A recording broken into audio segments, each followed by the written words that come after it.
Welcome to the Climate and Water Outlook for winter.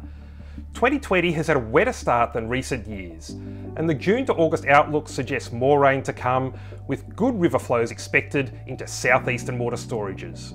But first, let's look at recent conditions. Autumn temperatures were generally warmer than average for the north and the west, but more cloud and wetter soils meant southeast Australia was cooler than average. But for May, temperatures were notably cooler than average for much of Australia. May 22nd was the coldest May day for Australia since 2004, while May 23rd was the coldest May day on record for Queensland. The same week saw a deep low pressure system batter parts of the West Australian coast. Strong winds brought inland dust to the ocean, reducing visibility below 500 metres in Geraldton. The highest rainfall totals were between 50 and 80 millimetres.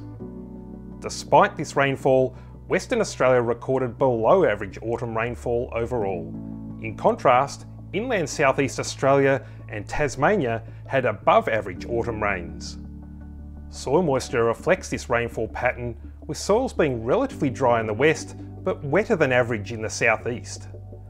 This has provided a great start to the southeast crop and pasture growing season. This improved soil moisture and stream flows mean water storage levels in southeastern Australia are generally higher than they were 12 months ago. However, storages in the southwest coast are yet to see an increase, and together with those in the north, are lower than they were at this time last year.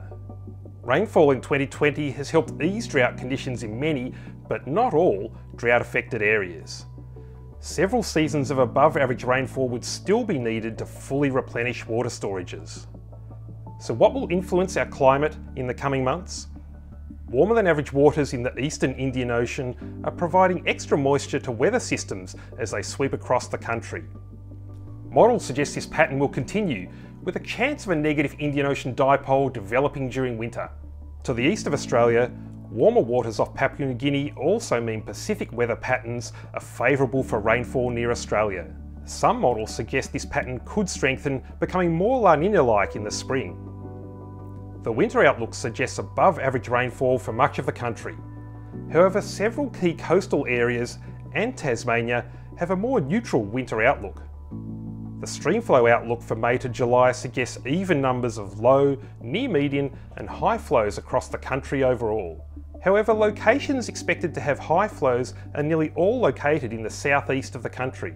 Normal flows are forecast for sites with historical low flows at this time of year, where the chance of high, near median or low flows are similar. Winter temperatures are likely to remain warmer than average for northern and eastern coastal parts of the country. Elsewhere, more cloud and wetter soils will mean cooler than average days but warmer nights. Warmer than average nights also means overall frost risk is reduced. So in summary, winter 2020 is likely to see above average rainfall, warmer than average days across northern Australia and down the east coast, lower frost risk than in recent years, and medium to high stream flows in southeast Australia. Thanks for joining us. You can find out more about the outlooks on our website. We'll see you next time.